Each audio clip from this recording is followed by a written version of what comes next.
오늘날 기독교를 보면 여러 교단이 존재합니다.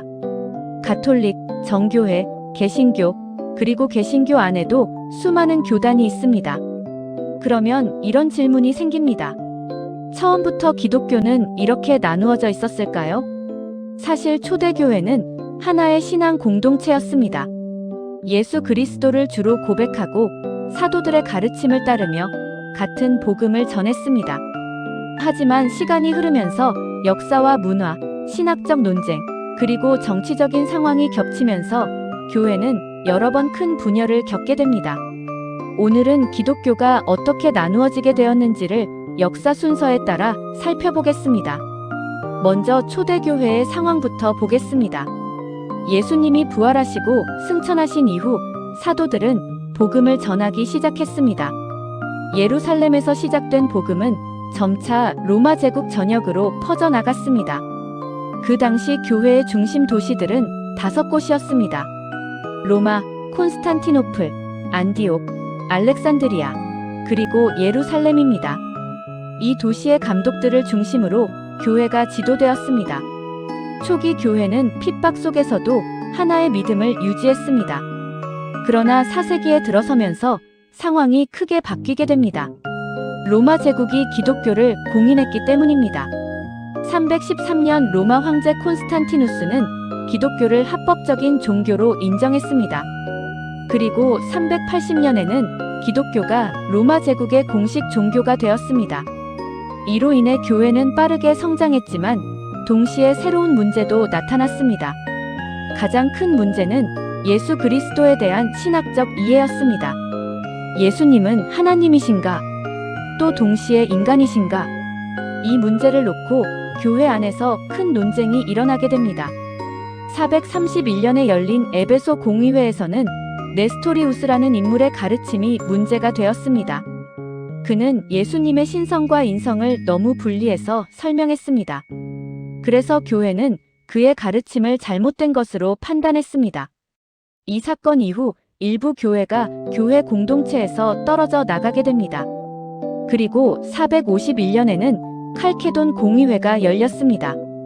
이 공의회에서는 예수 그리스도에 대해 이렇게 정리했습니다. 예수님은 한 분이지만 신성과 인성, 두 본성을 동시에 가지신 분이라는 것입니다. 그러나 이 결정을 받아들이지 않은 교회들이 있었습니다. 그 결과 이집트와 아르메니아, 시리아 지역 교회들이 분리되었습니다. 이 교회들은 오늘날 오리엔탈 정교회라고 불립니다. 이것이 기독교 역사에서 나타난 첫 번째 큰 분열입니다. 하지만 기독교 역사에서 가장 큰 분열은 따로 있습니다. 그것은 바로 1054년에 일어난 동서교회의 분열입니다. 이 사건은 동방교회와 서방교회가 완전히 갈라지는 사건이었습니다. 당시 로마 제국은 이미 동쪽과 서쪽으로 나뉘어 있었습니다. 서쪽은 로마를 중심으로 하는 라틴 문화권이었고, 동쪽은 콘스탄티노플을 중심으로 하는 헬라 문화권이었습니다. 언어도 달랐습니다. 서방 교회는 라틴어를 사용했고, 동방 교회는 헬라어를 사용했습니다. 문화와 사고방식도 점점 달라졌습니다. 그리고 무엇보다 중요한 문제가 하나 있었습니다. 교회의 최고 권위에 대한 문제였습니다. 서방 교회는 로마의 교황이 모든 교회의 최고 지도자라고 주장했습니다. 하지만 동방 교회는 여러 총대주교들이 함께 교회를 지도해야 한다고 생각했습니다. 또 하나의 신학적 논쟁도 있었습니다. 성령이 누구에게서 나오느냐는 문제였습니다. 동방 교회는 성령이 하나님 아버지에게서 나온다고 보았습니다. 하지만 서방 교회는 성령이 아버지와 아들에게서 나온다고 주장했습니다. 이러한 갈등이 점점 깊어지다가 결국 1054년에 서로를 파문하게 됩니다. 이 사건을 동서교회의 대분열이라고 부릅니다. 이 사건 이후 기독교는 크게 두 갈래로 나누어집니다. 하나는 로마를 중심으로 하는 가톨릭 교회이고, 다른 하나는 콘스탄티노플을 중심으로 하는 동방 정교회입니다. 하지만 기독교의 분열은 여기서 끝나지 않았습니다. 16세기에 또 하나의 큰 변화가 일어나게 됩니다. 바로 종교개혁입니다. 1517년 독일의 한 수도사였던 마르틴 루터가 교회의 문제를 비판하면서 시작되었습니다. 당시 교회는 면죄부를 판매하고 있었습니다. 죄를 용서받기 위해 돈을 내는 제도였습니다. 루터는 이것이 성경의 가르침과 맞지 않는다고 생각했습니다. 그래서 그는 95개의 반박문을 발표했습니다. 그의 주장은 단순했습니다. 구원은 인간의 행위가 아니라 오직 하나님의 은혜와 믿음으로 받는다는 것이었습니다. 이 사건을 계기로 많은 사람들이 교회 개혁을 요구하기 시작했습니다. 결국 서방 교회는 다시 두 갈래로 나뉘게 됩니다. 하나는 기존의 가톨릭 교회이고 다른 하나는 개신교 교회입니다. 이후 개신교 안에서도 다양한 교단이 생겨났습니다. 루터의 가르침을 따르는 루터교가 있었고 장 칼뱅의 신학을 따르는 개혁교회도 생겼습니다. 또 영국에서는 성공회가 생겨났습니다.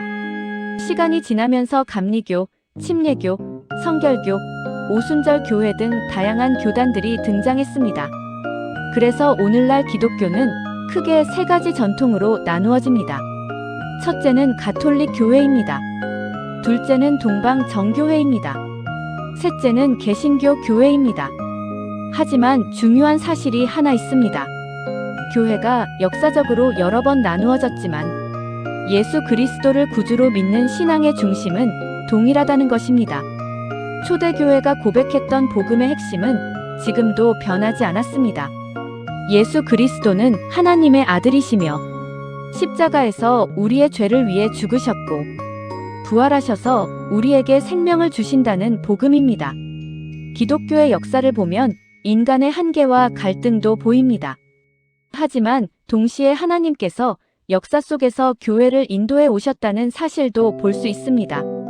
그래서 우리는 교회의 역사 속에서 단순히 분열만 보는 것이 아니라 하나님께서 복음을 지켜오신 섭리를 함께 보아야 할 것입니다.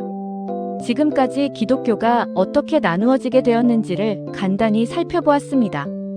이 역사를 이해하면 오늘날 기독교의 모습도 훨씬 더 잘 이해할 수 있습니다. 그리고 무엇보다 초대교회가 붙들었던 복음의 본질을 다시 생각하게 됩니다. 감사합니다. 다음 영상으로 찾아오겠습니다.